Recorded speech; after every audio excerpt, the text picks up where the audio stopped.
So we really have a lot of interesting stories in the church, and I'm excited that you're here with us to explore yet another very interesting story in the church. So tonight, Matushka Trudy is here. She is producing the show. And again, unfortunately, there's no calling in tonight, but you can also be streaming us on Facebook Live and on YouTube on the Ancient Faith Radio channels there. All right, so without any further ado, let me tell you, tonight we have such a lovely guest. Her name is Elsie Saba, and Elsie was actually born near Galilee in Palestine, in the Holy Land.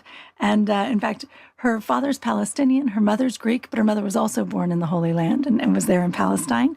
And so she has 3 siblings who are still overseas, actually. So the whole family did not come here. She has a sister in Nazareth and one in Greece.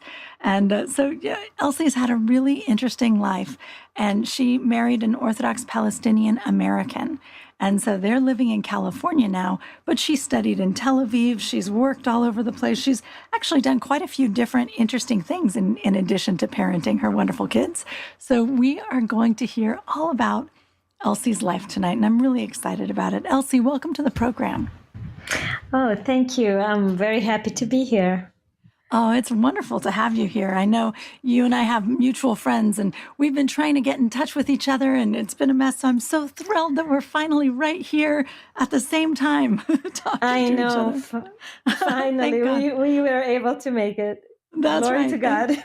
Glory to God. Absolutely. So tell me, Elsie, I know I already gave the audience a hint about it, but so you're born in Galilee, but your family was not always there, at least not your whole family. Tell me a little bit about your story there. Yes, I was born in Haifa, which is 24 kilometers from the city which I lived in, which is Akko, it's called. Akka in Arabic. This is the only town that Napoleon Bonaparte, by the way, did not conquer, was not able to conquer, and he threw his hat into it. It's a beautiful little, it's a beautiful little city on the Mediterranean. It's surrounded by water from all sides but one, and we are very close to Lebanon. We are all the way at the northern part of the borders. Oh, wow. It sounds beautiful. Oh, my goodness. Yeah. So my mother is from Greek parents. Her father is originally from Smyrna, when Smyrna was with Greece, and her mother is from Santorini. And they settled in Palestine way before they had even children. And they opened this restaurant called Abu Christo.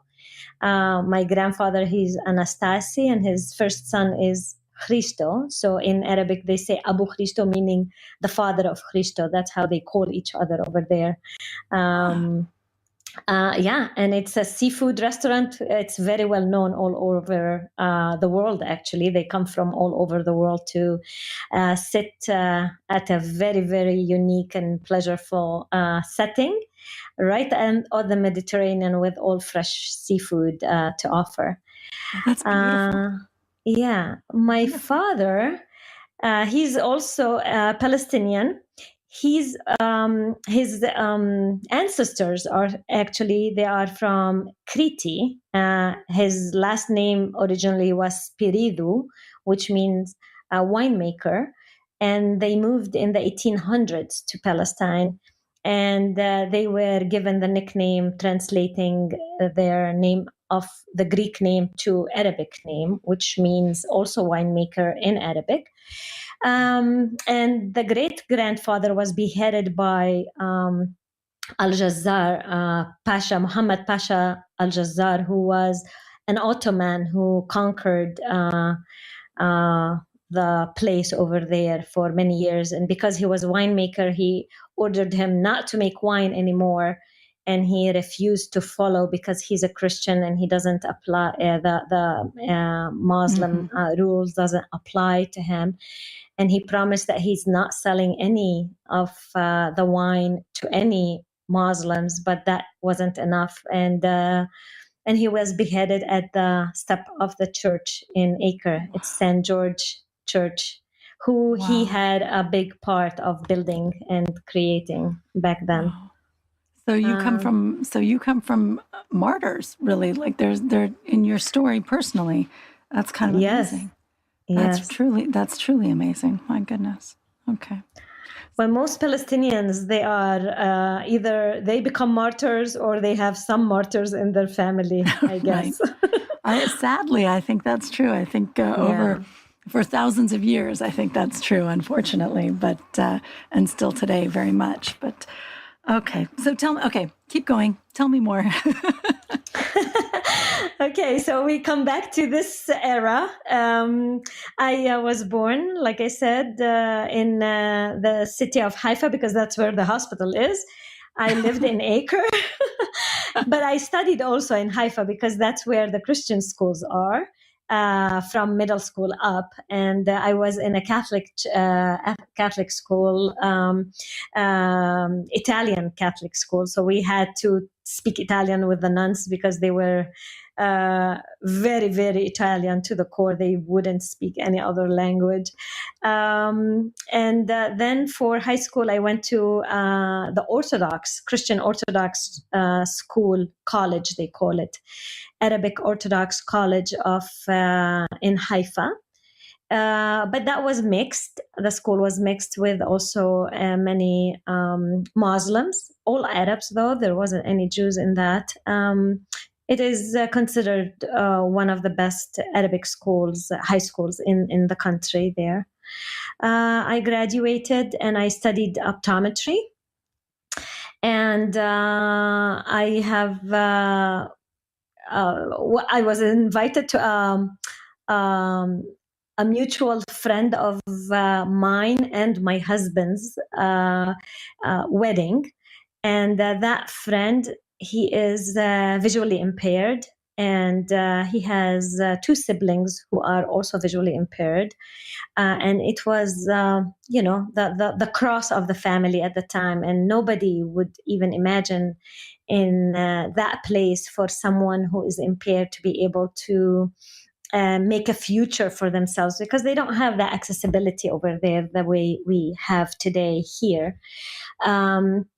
So he studied and became a lawyer, and he got married. So we were invited to this big wedding that, went on and on for almost 40 days.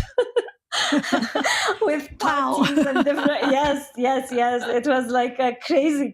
It was like, the miracle of the place at the time. Wow. It's like the bread and the fish, right? Like it just keeps coming and coming. The feast just keeps going. Yeah. It was amazing. And that's where we got united, me and Simon, my husband, again, because we knew each other as children. His parents, they were also from Haifa, and they were good friends of my parents. And we used to be, the Christian community, it shrinks, as time moves on in Palestine, unfortunately. And all the Christians try to, long to each other and stay in one community. And his mother also is from the city where my father and mother are from, Acre. And we were very good friends. The parents were very good friends. And at the age of 7, they left. My husband's age of 7, his parents picked up the family and left to the United States because they thought they have a better future over here. And, we haven't seen each other for many, many years. They used to come visit for a day or two every once in a while. But, connection was lost between the children. Between the parents, they continue to, contact each other and be in relations, but not the children. Sure. But in that wedding, we reunited, and we spent enough time to for things to develop and know that there's a chance of a future there. Wow. Oh, that's wonderful. Okay, so I have some questions before we keep going, because I want to hear that story too. But I'm sure that some of our listeners are listening and wondering, are there a lot of Christian schools? You mentioned, you went to a Catholic school and an Orthodox school.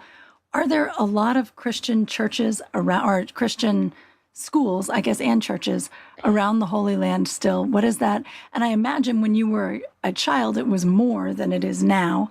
Yes. Give us an idea of what's that landscape like.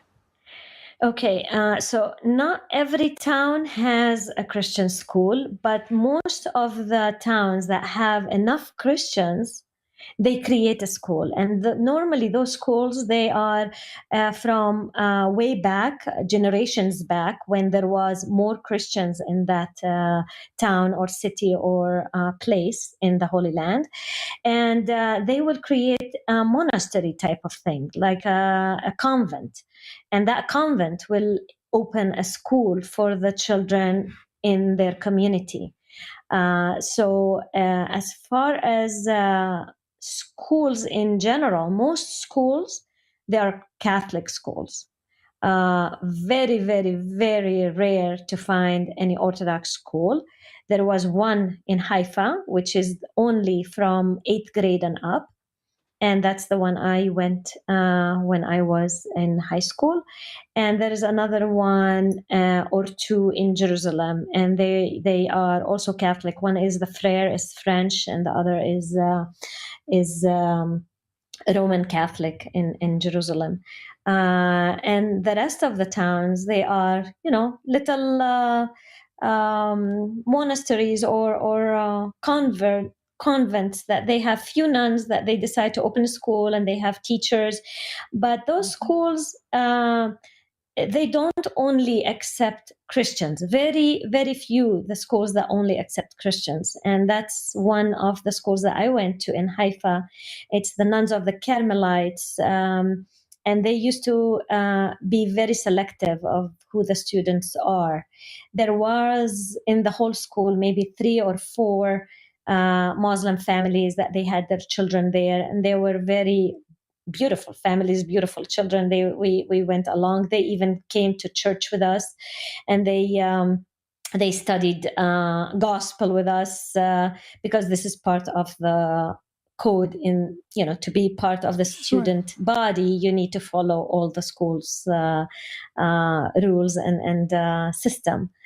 But other than that school, the schools, they were mostly Muslims because, as I said, the Christian community shrank with the years. And to fill and make the school profitable and able to stand and continue to do its job, they needed to open the doors for many. But it was a very nice, I think it was a very nice experience in my thoughts. That was a way for the gospel to be also opened in other cultures, because that's our duties, right? We need to preach the gospel, and in a way that gospel was preached to children from the very, very young age. And that's what made the community so connected. Even in Christian holidays, you will find our churches gathered with many, many Muslims, even at the time, just as a respect to their neighbors, to the faith, to their belief in the Theotokos, and some of our saints like Prophet Elias and St. George. They believe in few of the saints that we honor. They honor as well. So they used to come and they pay the respect. Now that was when I was little, and it was such a beautiful way to live and grow. Everybody was like, we never look at each other as indifferent, until things changed with years passing and politics coming into play, and the Khomeini coming into his seat in Persia, and him starting sending money to Muslims just to become more, I think, fanatically belonging to his teachings, or teachings that are not necessarily all from their holy book, but they do fatwas, they're called. There are new rules that they put in. But many of these people, they were living poverty, and he was supporting them in a way that it was very intriguing for them to just, yes, yeah, we need that money. Yeah, we'll do that. Mm-hmm. And things started to change. And we are humans who have a fallen nature, and many of us fall into the traps of the devil at times, and we lose our way. So things started not to be as peaceful and not to be as nice wherever we live. Mm-hmm. And schisms started happening, not on all levels. I still have many dear friends who are Muslims and beautiful people who are not Christian. But some others, they fell into that very fanatic route of their own beliefs, which made a big schism and big gaps between the community, which made it even harder to withstand, because we already were under occupation from the Jewish people. Right. And we were already suffering, through their rules and their way of imposing limitations to the way of us living our lives freely. So even though they call themselves Democrats and democratic nation, but they try to fool the world, but this is not the truth. So life for me, it was unbearable. I couldn't trust. From few experiences that I had, I stopped trusting too much.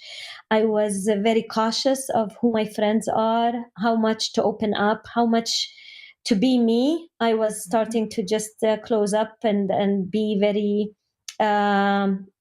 preferring to just keep things to myself, rather sharing and just living my age the way I should have, at that time. When would that have started for you? Was that teenage years, or was it? That was teenage years, from like 13 and up, 12, 13 and up. Okay. And that's when I decided this place is not for me. I would rather, because I had the opportunity to go to Greece, right? My mom is from Greece. We have a big family there. I am able to get my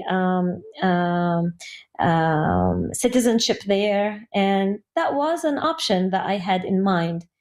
And I kept telling my parents, I'm not going to be staying in this country. This is not for me. It's only heartaches. And how did your family feel about? I mean, surely they saw that things were becoming more divided and more difficult over time. As I guess I have two questions. The first one is, if that hadn't happened, do you think if there had not been a political shift and things in Palestine were still like they were when you were a kid, especially in terms of the various different ethnic and religious groups getting along well, would you have wanted to stay? And then the second question is, how did your family react? Did they also want to leave?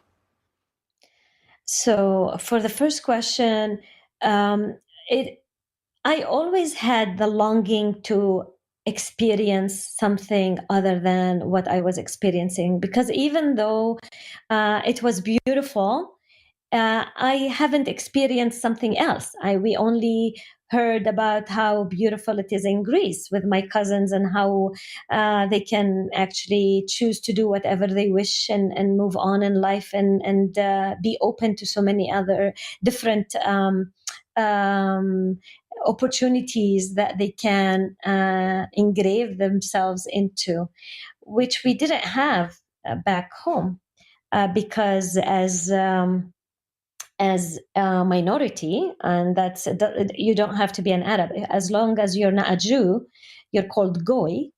And when you're a Goy, you have limited access to many things, including higher studies. Like, they will never let you do, let's say, chemical engineering, or things that they might think that might be hazardous for their own wow. That, a like, protection, maybe, right. It's If you're something that going you to can, learn how to build a weapon or something, so they a don't want you weapon to. or a Yeah. bomb, or so they Wow. had many limitations, like anything to do with airlines and Air Force, and the really cool subjects that many people they were seeking to achieve. And I am not saying it because I am from there and I have I have engaged with many Palestinian people, but the Palestinian people, they have extremely open and mature mind, and they're very um, um, intelligent people, Yes. that they can achieve the highest that they can. So they were feeling that they are trapped in this and sucked down in this in these limitations, which won't let them achieve their highest and best goals in life. Right.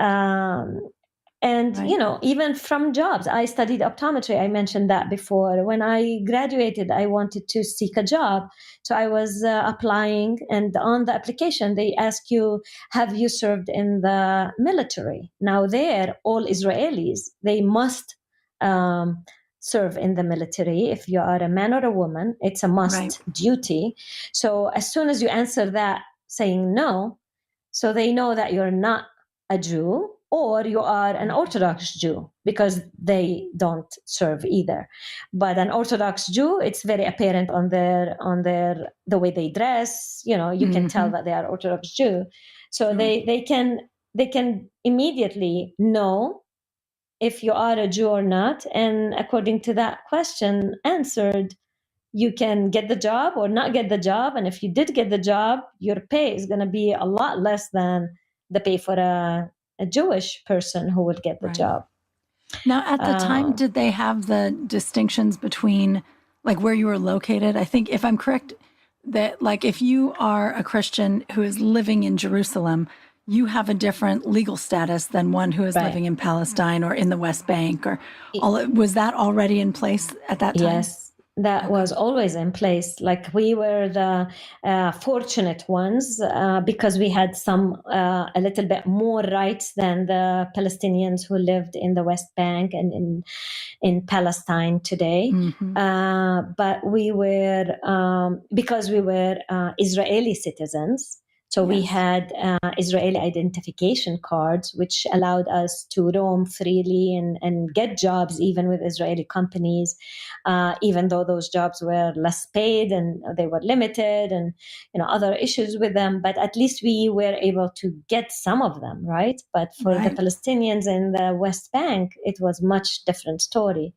They do live like in an open prison. They cannot roam around. They cannot get in and out from their little cities or communities unless they cross kind of a checkpoints with million questions and a lot of heartaches. Well, and the checkpoints are inconvenient, right? Like, when I was there are checkpoints that Americans can pass through, and they're all over the place, and they're convenient and they're easy. But if you're a Palestinian citizen, you have to go to a specific checkpoint, and maybe it's 2 hours out of your way. Too bad.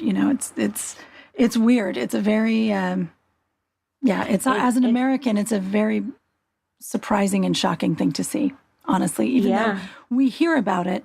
But until you're really there and you're looking at it, it's like, oh my goodness, it's awful. It's just awful. So did your family react the same way that you did, feeling like, what, maybe we just need to go to Greece, we need to get out of here? Well, because my family, my family always encouraged us to think for our own, to seek our own futures, to do the things that we are most capable of doing, keeping us always. At that time, they were very worried about our safety. So they always instructed us not to be involved in politics whatsoever. Even if we think it's the righteous thing to do, just try not to be involved, because that's going to backfire on us. So we were very cautious, not because we chose to, because if I, as a child of my parents, choose to do something that is not cautious, that might put my parents and their jobs in jeopardy. So we were very cautious about what to say, how to say it, who to talk to, and how to behave. And even if it was something that it's burning in our hearts that this is something that needs to be said or needs to be done or needs to be acknowledged, we couldn't do that because that might hurt not only us, but people we know, people we associate with, and our parents as well. So, and through the years, my parents, from what I hear from my parents, that in the beginning, in 1948, when they it came into the land and occupied it, they were still fresh. So many people, they were still feeling that they are the outsiders, and they had some kind of manners, and they had some kind of respect for the people that used to live there, and they were able to communicate and befriend, because we cannot judge people for what the government does, even Right. though those people came through their government. But I'm sure that they had stories and they were living miserable lives somewhere else, and they wanted a better life for themselves. So I can feel with that, because that's what we do. That's what I did. I was miserable, Right. and I seeked another place. Right. And but as time passes and the generations start being born there, and they are fed from early age all these wrongful teachings saying that this is their land and they belong there, and everybody other than a Jewish presence is an outsider, and they need to be kicked out, or they are not on the same level or category of citizenship, so they don't get to do the things that the Jewish people do, or they don't get the advantages that the Jewish people get. Like if you have visited in Palestine, they can cut their electricity at any time they want. Mm-hmm. They can cut their water at any time they want. And they do all the time. They do. They do all the time. They do all the time. If there is a sick person and needs to get to a hospital because they have a chemo session, or a pregnant woman who is in labor, she is not going to be crossing that checkpoint as fast as possible to get safely to her destination for treatment. They will still stop her. Many babies were born at checkpoints. Many people died at checkpoints. Many people couldn't get to their treatment for chemotherapy or other things that are very, very important for their well-being because of these checkpoints. And they choose people that they train them to be very aggressive and they know how to push your buttons in a way. Mm-hmm. Even though you are one of the calmest and you are at peace, they know how to shake your waters in a way. Throw that stone to make the waves. That's right. Yes, that's right. Yes. Yeah, they know the buttons to push, and they want to, because they're looking for it. They're looking for someone who will blow up. And oh my goodness.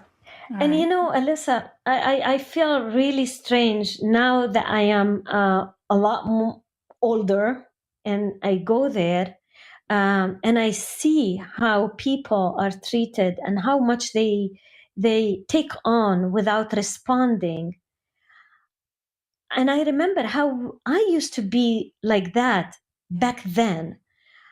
I don't understand how that stamina is built while you're living there, just for survival issues. You know what I mean? Like I do. Me now, I have this, like, I am a citizen of the United States, so I will be protected. If I get myself in trouble, I have somebody to fight for me. But they don't have that. And I didn't have that when I was there. And that's why I was dealing with things the way they deal with. And then, or you have the other extremes that, they choose to, this is not a life that I want to live. And this is not something that I am willing to continue to suffer through. So I'll do what I think is right for me, and maybe even it's a revenge. I don't know what they were thinking, or just explaining their frustration. Right. And that might get them killed very, very fast. Yeah. Or tortured, if not killed. And not only them, but their families too. But that is the breaking point. Like I was telling my friend the other day, like we see here in the United States lately, we have seen so many things happening that we haven't seen, many years ago, like shootings at schools and all kind of horrible situations that we end up seeing in a very pleasant and well-established communities who have everything that life can offer. And these kids, they come and they, get off their tracks, and they do these unbelievable, harmful things to others, while they lived in a place and in a home where they had food on their table every day, they had a roof over their heads every day, they had water and electricity and all the basic things that Palestinians don't have. So when they tell you a Palestinian teenager bombed a bus, well, he lived horrifying things that led him to do that. It doesn't say that was right, that was still wrong.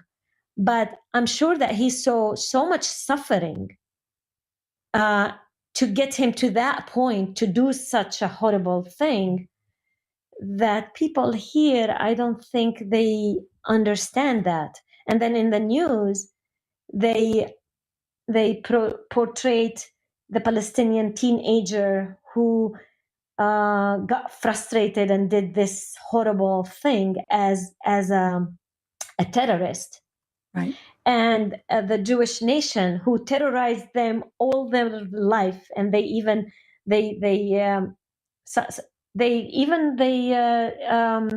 demolished some homes that they live there because they want to give them to Jewish people that come into to take over. So they are terrorizing them on day in, day out, and nobody is saying anything. And then one teenager, out of frustration, does a horrible thing, and it's all over the news. And the only thing you hear that this is terrorists, Palestinian terrorists that did this, and they cover up all the causes that led to that point. Right. Well, and I think you're right that it's hard for Americans. It's hard for us to put ourselves in a place to really understand what a different way to be living that is, and what it would mean to push down that anger and frustration and that righteous anger, right, for all of those years. Mm-hmm. And also, there's an element of trauma too, right? Like people are traumatized by these things, and that impacts the way that our brain works and reacts and all of that. But I think also the other thing, oh my goodness, I'm losing my train of thought. That is really a shame because I was just thinking of something as you were saying that. Oh, I think also that when you say, they're taking people's homes to move in, Israeli people, right? The settlements. Right. I think Americans, we move around. If my family's been in one place for a long time, I probably mean like 50 years, right? Or maybe 200 years at the most 250, right? But you're talking about people who've been on the very same piece of land for 1,000 years, right? Yes. I mean, I think there are so many levels on which the Palestinian experience is so incredibly foreign to the American experience. And then I think also, a lot of Americans are overwhelmed by things like this, right? It's like, I don't know what to do or how to do it. And I can't count how many places there's suffering. And I just, there's this shutdown that happens. How do you feel living in a society where this is the way that people are Like that it's so hard for them to understand Palestine. Do you feel like an ambassador, or do you feel frustrated, or both? Or what is that like for you? Well, when I came, I was shocked by the ignorance that I have found from the society over here, because I felt that the American people are more focused on what they do on their daily basis, what's happening around their town, around their city, in their own nation. But they don't really reach out to world's news, kind of. They don't really, we are involved in so many wars around the world, but as people, we are not involved in what is happening around the world. We send soldiers because they were sent by, our government, and what these soldiers are told and they're sent to do, that's what their parents know. But families that have no um, uh, um, We have no they are not military in connection. touch. Yeah, military connection. They have no idea what's going on in the world. Yeah. So I was shocked that they didn't know, and if they knew very, very little, and it was the parts that Fox News will tell, or news that are tweaked to be in favor of one or the other, but not the truth and the whole truth. And even though we have history books, but people never checked, never looked into knowing the roots of the problem or how they were created. Today, things are different, because I feel that with the internet, if someone has that fire within him and he wants to know and learn, they can research and they can get information, hands-on from the source, not from news that have been tweaked to tell partial truths.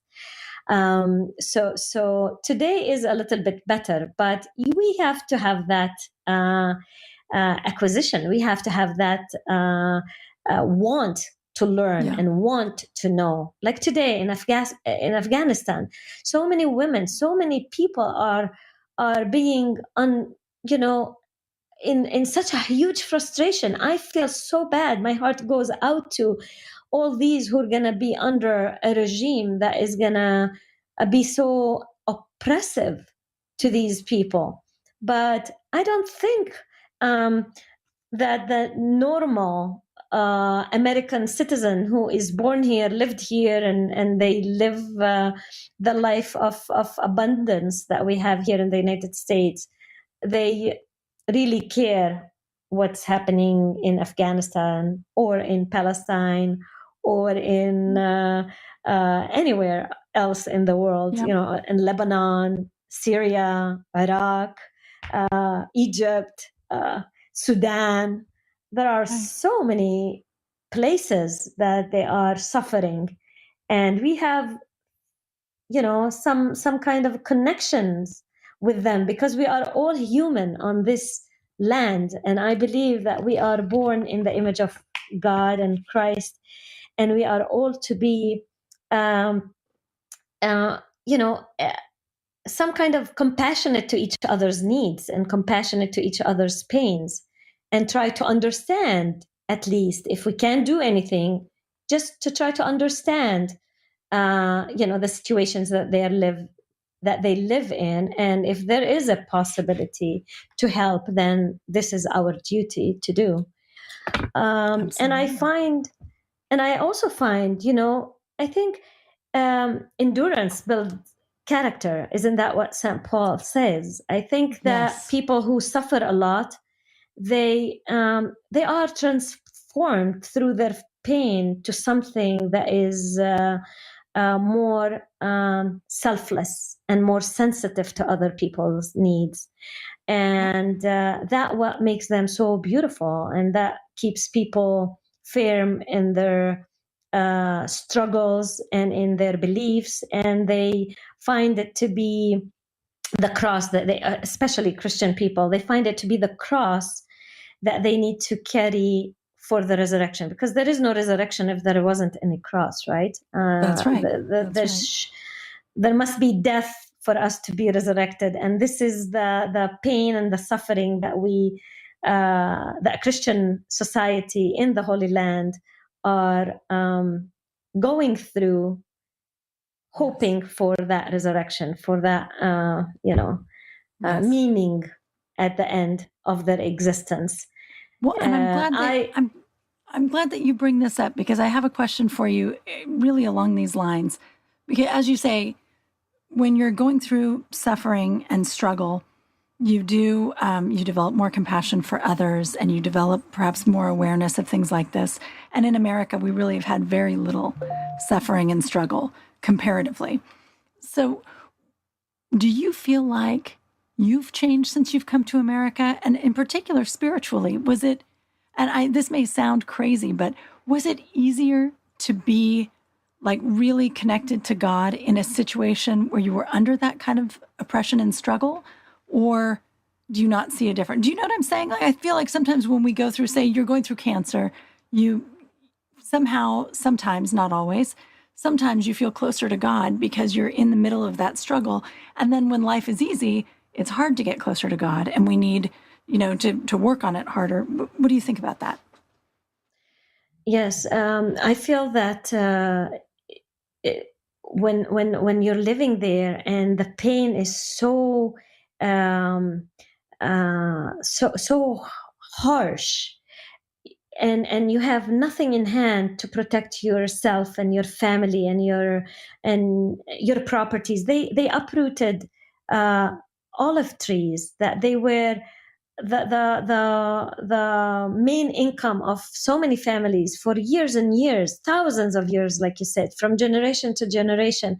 So people who are losing everything at the end, they have nowhere to seek help but God.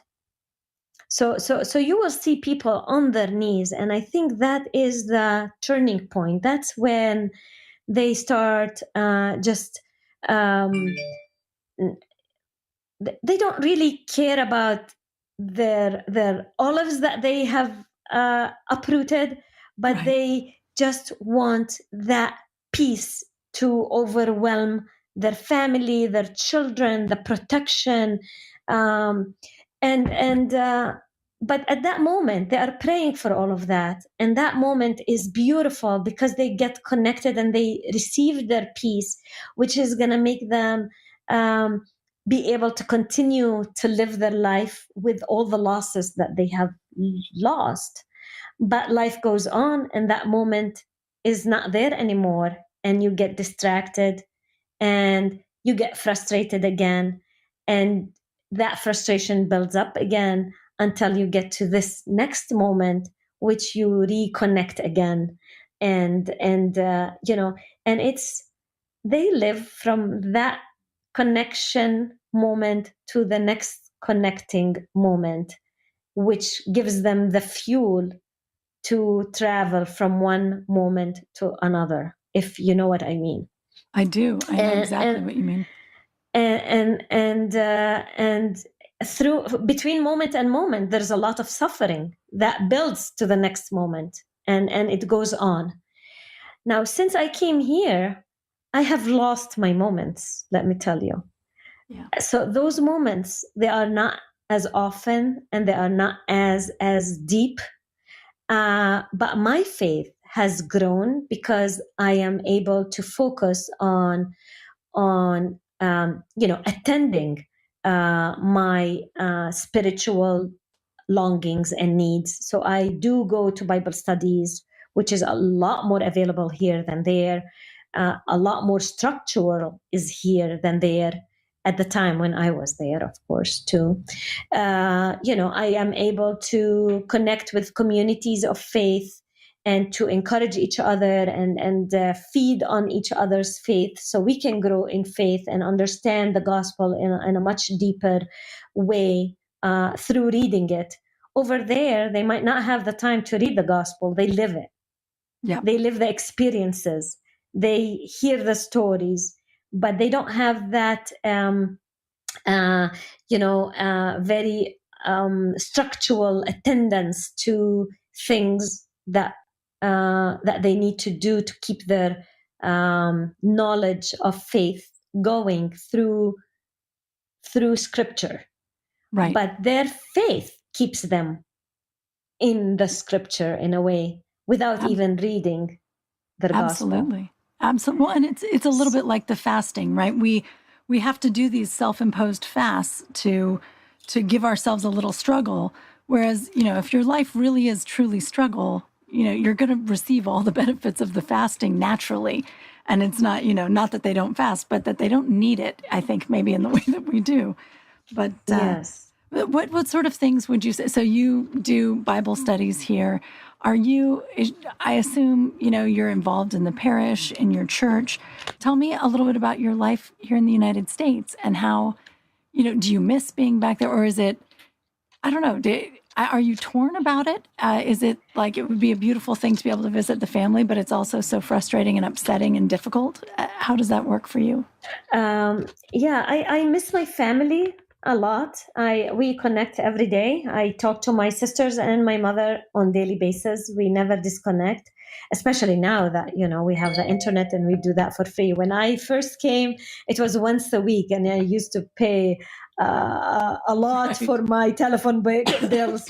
But nowadays we do it every day. We also share video streaming, That's lovely. We feel a lot more connected, even though we are so apart. So nowadays, I long to be with them and do things together with them and sit on the same table and eat and discuss things, and those are the simple beauties of family connections. I miss that for sure.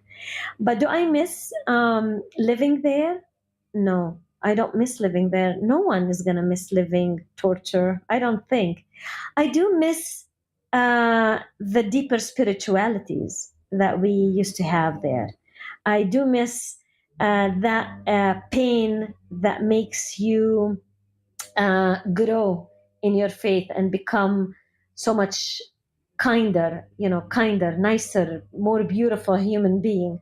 Over here, some simple things can trick us to become frustrated very easy on things that don't really matter. Over there, the things that trigger us, they are the things that deeply matter, and they can change a life or not. And so even though it is a painful thing, I think it leads to a lot of growth, and it leads to a purity, to really figuring out what really is important in this life, what is really of value in this life, because we are all we don't have a permanent citizenship. That's what I tell my kids on earth, right? We are all visitors, we are all passengers, and we are going through our destination now to the final destination. So I think over there you're always reminded that you need to prepare for your final destination. Over here we get so distracted by the beautiful sightseeing that we have in our destination, in our journey, that we lose our final destination kind of point. That's right. We're so distracted by what's going on here. Absolutely. So tell me, so when you were, let's go back to when you were younger and you knew that you wanted to leave, you knew that you wanted to go, you pictured yourself going to Greece, and then here you are at this wedding, and you meet this young man who you knew when you were little, and now you're sort of rediscovering each other. Was it clear when you met him and you're getting to know him that meant that you would go to the United States? Was it all kind of one thing? I think when you marry someone from another country, you recognize that you're sort of taking on a new country as well as a husband. Tell me about that. What was that like? Yeah, no, I had no idea that this is going to end up like this. We were as a group going to those parties that they were made for the bride and groom, and every time it was in a different location and different people. But because we were the one group that we knew each other from childhood, we just did all that together, and he was a very, very good friend of that mutual friend who was getting married. And it just ended up that we happened to be put in the same pot somehow, and have to be talking to each other and doing things together. And then, we became closer, and I felt more comfortable with him and his character, and how free spirited that he was, and how true to himself that he was. He was very natural. Like, he would do things that in our culture over there, it's like you need to be very proper. There's a way to talk, and there's a way to walk, and there's a way to sit in this place, and there's a way to sit in that place. He was just himself all the time. He was always proper, of course, but he was natural, and I like that. I like that in him. He was always smiling, and it was always pleasant to be around him. So slowly, we started also going out on our own on things to do, and we talked a little bit deeper. We understood each other a little bit more, but we haven't opened that subject about us, being really seriously involved until the whole wedding thing finished, and everyone needed to go back home. And his parents, of course, were at the wedding, and we said our goodbyes, and they left, going to the airport. And they left around noon. At night, at around 11:30, we hear a knock at the door. I open, and guess who was there? It was Simon. I said, "Oh my God, what are you doing here? Did you miss your flight? Was there any problems in the airport? Did they not let you go?" He said, No. We are American citizens. Of course they let us go. I just took my parents. I dropped my parents to the airport, and I decided that I needed some more time to spend here with you and take, serious decisions. And so I told my parents that this is what I'm thinking, and they gave me their blessings. And I came back, and I thought, I'm not going to go knock on anybody's door but your door. So, of course, my mom and dad welcomed him in. He is their dearest friend's son, of course, right? And he stayed a little longer. He was he even asked my father his blessing to get to know each other a little bit more before we take decisions like that, because of the distance, because it's going to be, that will mean that I will need to move to the United States. Right. And, it was for me a shock in the beginning, because I had always that image of me being in Greece, yes. which is close enough to my parents, right? But yes. I prayed on it, and I felt that this is, something that I should take seriously, and wow. I just took the decision. Oh, that's lovely. So were you married in Palestine? We were married in the Church of Annunciation in Nazareth, the original Church of Annunciation. Yes. Oh, that's beautiful. That's lovely, yes. With the spring there, and how nice. Yes. And so then right after getting married, did you switch over to the United States right away? Yeah, we went. Of course, to our honeymoon. We went to Europe, and then I came to the United States. We lived in Buffalo, New York, for 7 years before coming to California. That's where his father was a professor of physics and math in UB when they came to the United States in the beginning, and then they had a family business going. And they had a motel business at the falls. Niagara Falls is a destination for so many tourists. So they developed their business to have multiple, motels there. And I had a couple of aunts who lived in Toronto, my mom's sisters. So I was about an hour a drive distance from them. So I felt kind of that I'm still with some family of my own blood.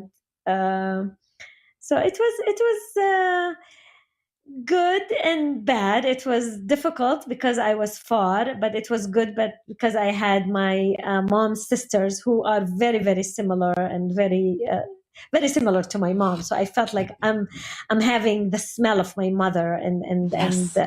through their voices, through their character, through their Right. ways of doing things. I felt, comforted by that. Oh, that's neat. That's really neat. Yeah. Wow. And his parents, they were like, I cannot ask the Lord, for better parents-in-law. They were, and still his father is still alive. He's 90. He's going to be 94 in February. His mom passed away, but she was my anchor over here. She was like, she was always the person that will encourage me, that will strengthen me, that will stand by me, even when things went rocky between me and Simon. She was always, the one who's on my side. And that made me feel so much more loved and accepted. And it made me being far from my own parents a little bit easier.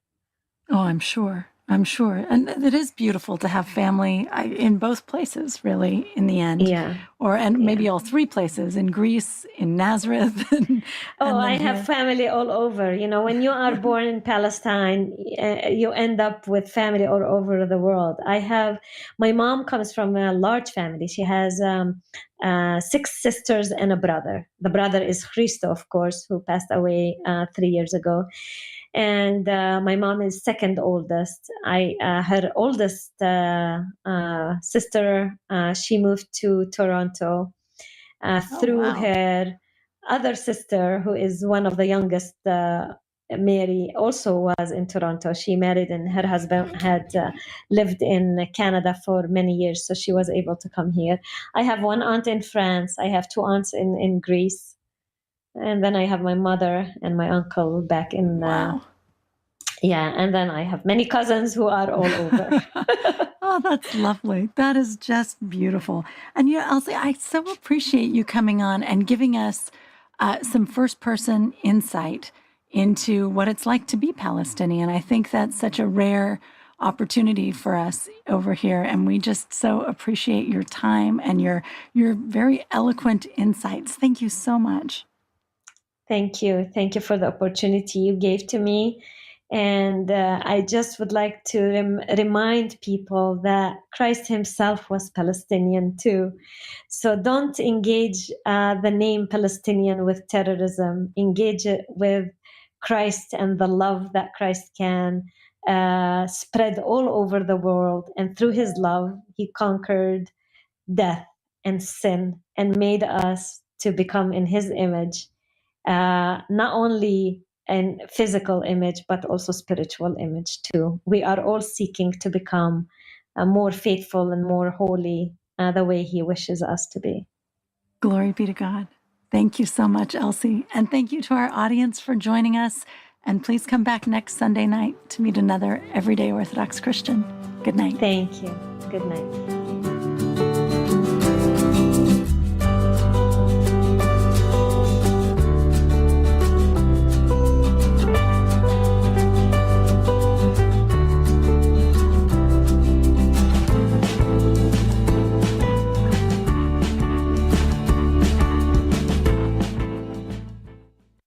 Glory to God in the highest, and on earth peace, goodwill toward men.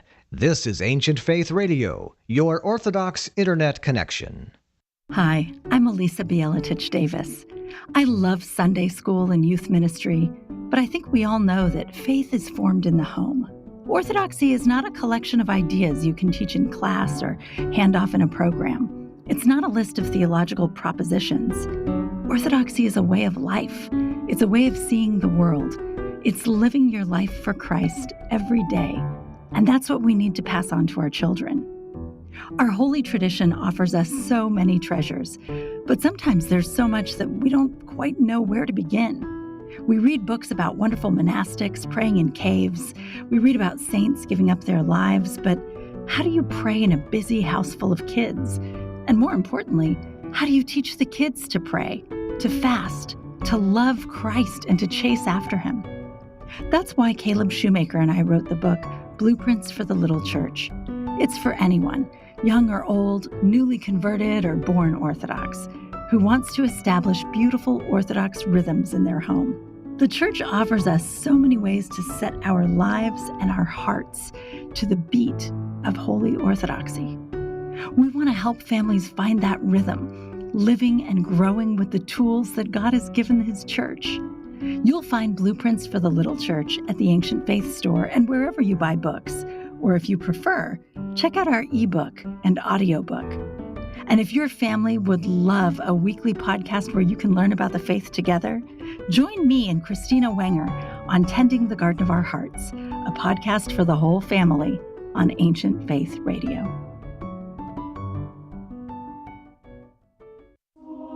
You're listening to From the Amvon with Father John Whiteford, sermons from St. Jonah Orthodox Church in Spring, Texas. Father John is a priest in the Russian Orthodox Church outside of Russia.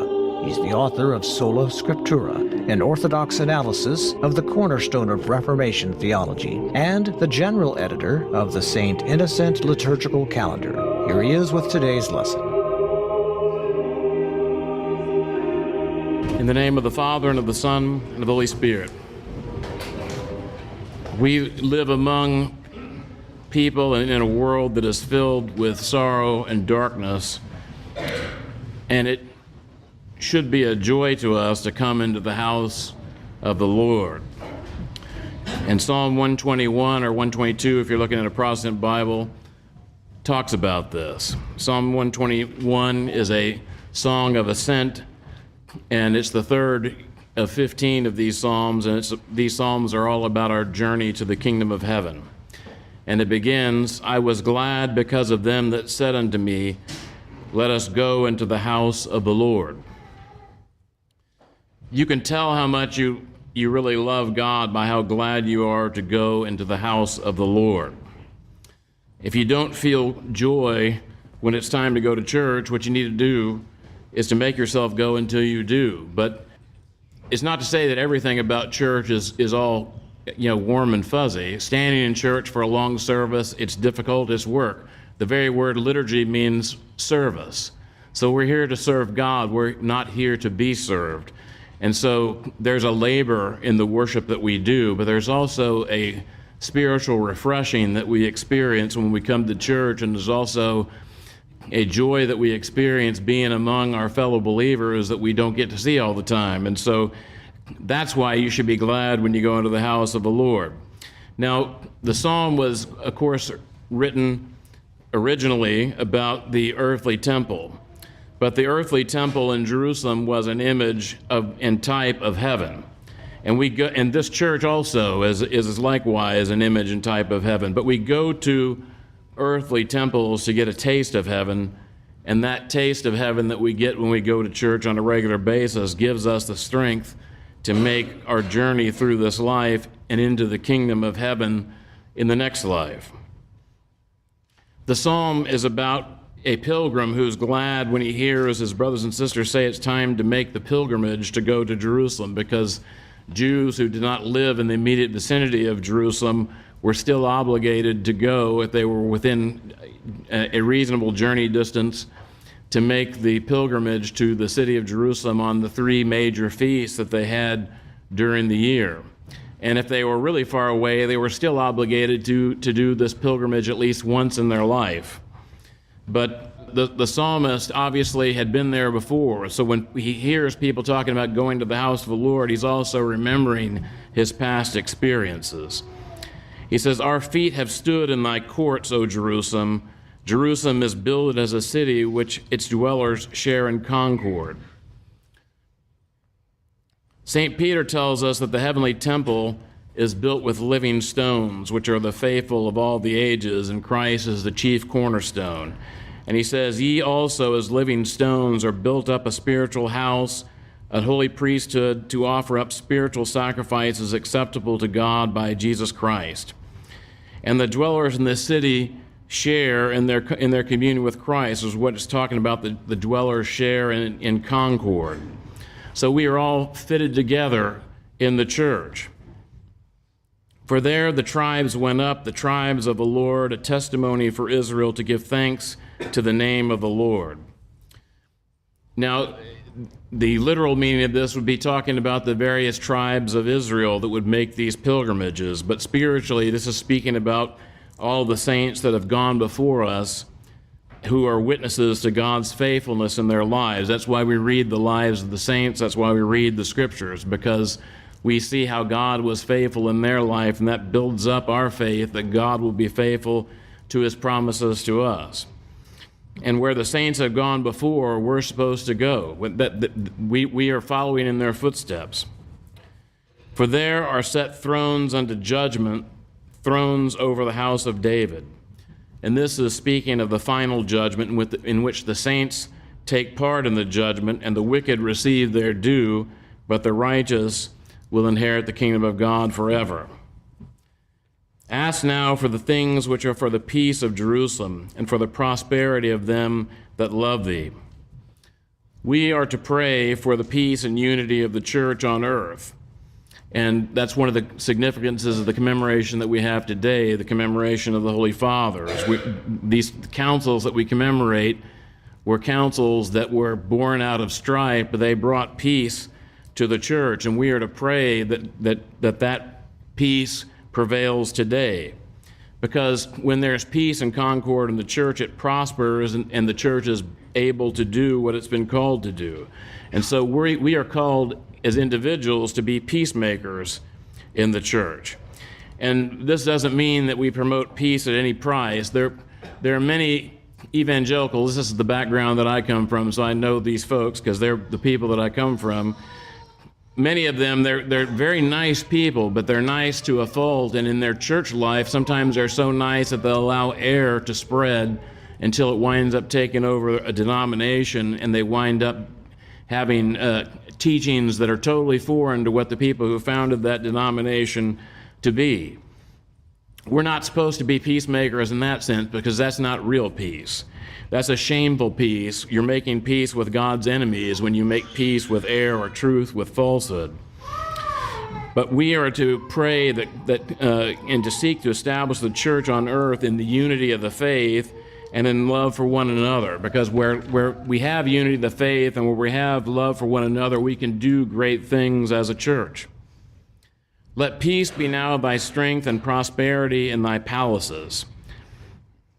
Philippians chapter 4, beginning with verse 6, says, "Be careful for nothing, but in everything by prayer and supplication with thanksgiving, let your requests be made known to God, and the peace of God, which passeth all understanding, shall keep your hearts and minds through Christ Jesus." We can have that peace even though we see war all around us, even though we see tumult and discord, because if we rest in God's strength, we experience his peace. If we trust in his providence, we know that we're never going to be wanting. We can have peace because we know God's in control. "For the sake of my brethren and my neighbors, I spake peace concerning thee. Because of the house of the Lord our God, I sought good things for thee." Because we love God, we also love each other, and we seek the welfare of the church. We don't seek our own desires, but we seek for the good and the edification of others. And if we do that, we wind up being edified ourselves. It's sort of paradoxical that we actually get spiritual benefit by seeking the benefit of other people rather than seeking our own benefit. In our journey to heaven, in these Psalms of Ascent, we, in the first Psalm, had left the world, and we set our eyes on the heavenly Jerusalem. And then in the second Psalm, we look to God, who is the only one who can enable us to make the journey. And in this third Psalm, which is, you could say, the third step in our ascent to the kingdom of heaven, we see how love for God and our longing to be with Him gives us the strength to make the journey. And it gives us a love for our brethren so that we can serve the Lord in unity and concord. And by our love for God and for our brothers, we are given peace even in this life, despite the warfare and tumult we find all around us in this world. And by this, we will find that everlasting peace of the age to come. Amen.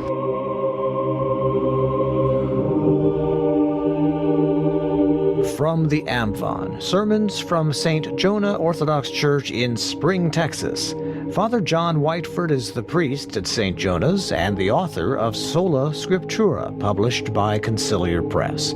This has been a listener-supported presentation of Ancient Faith Radio.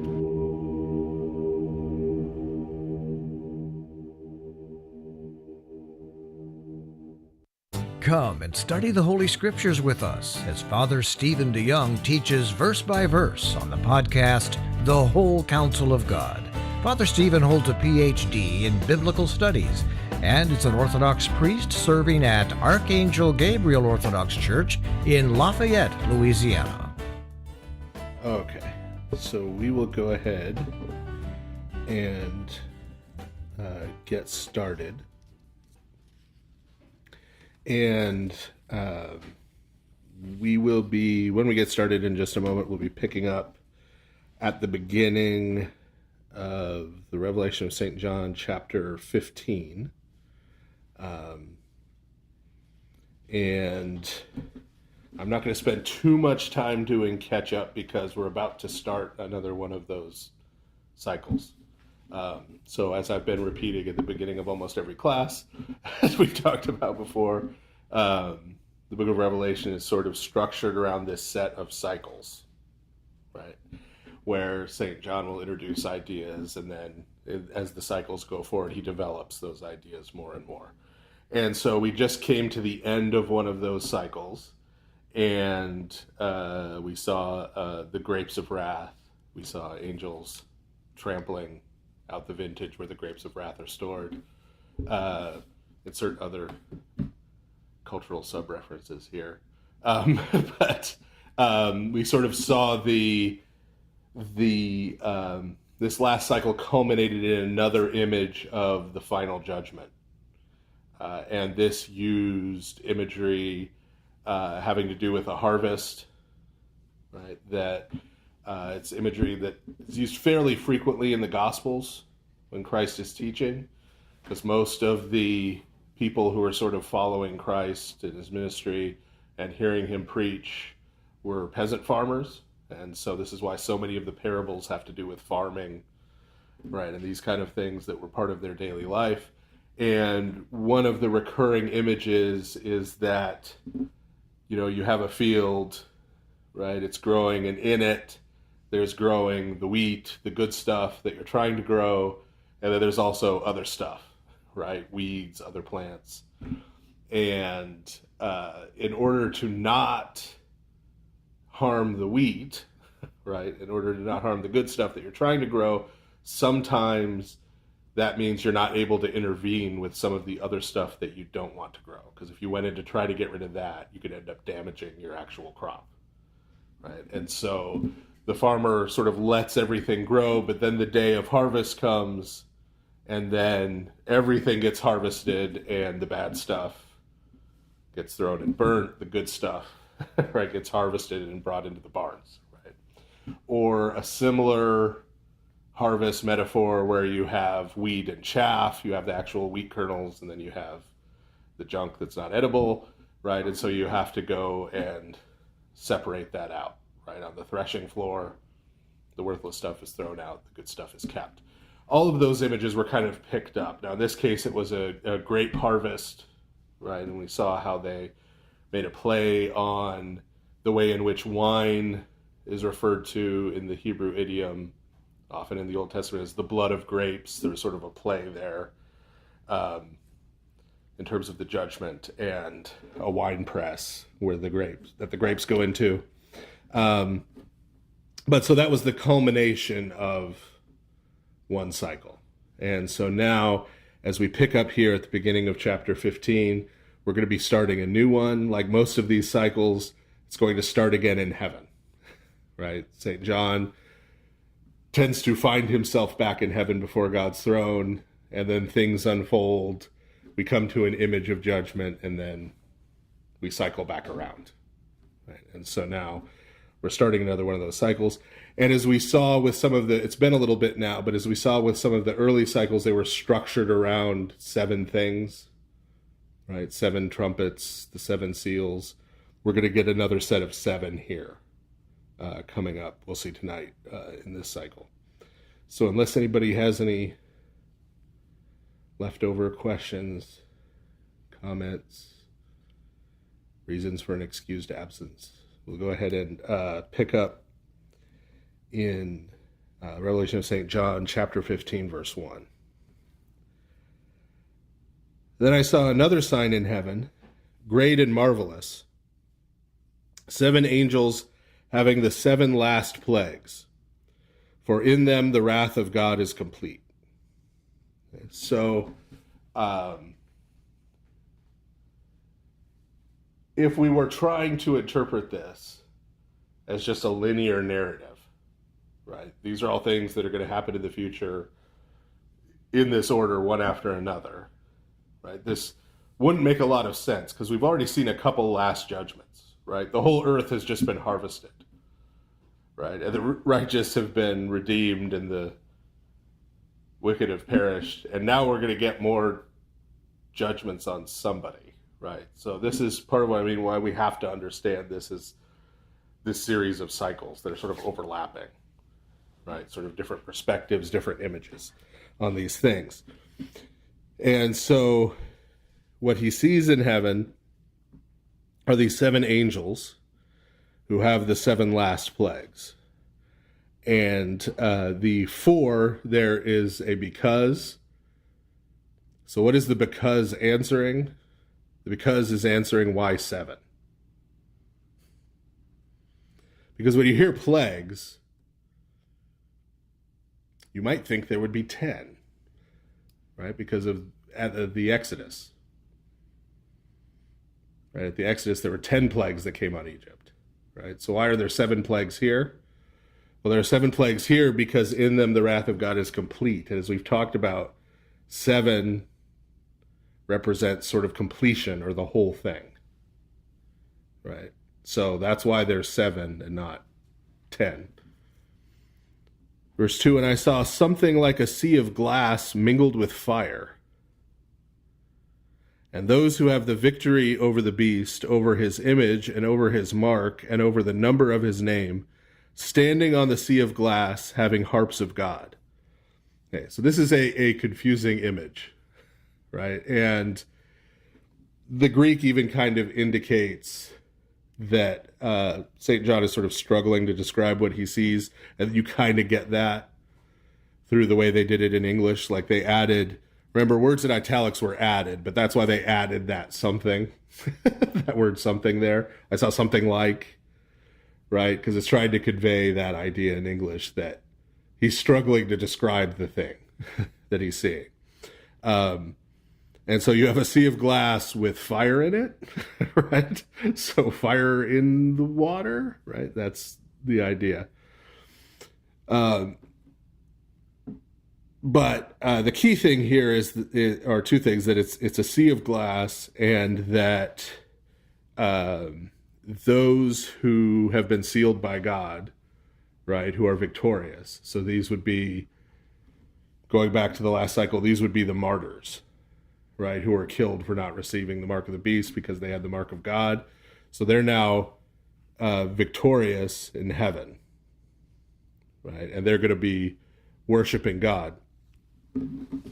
But so why is this a sea of glass? Well, as we talked about when we were talking about the beast who came out of the sea is sort of this archetypal image of chaos and destruction, right, and death, going all the way back into as far back as we could go, right, into the ancient world.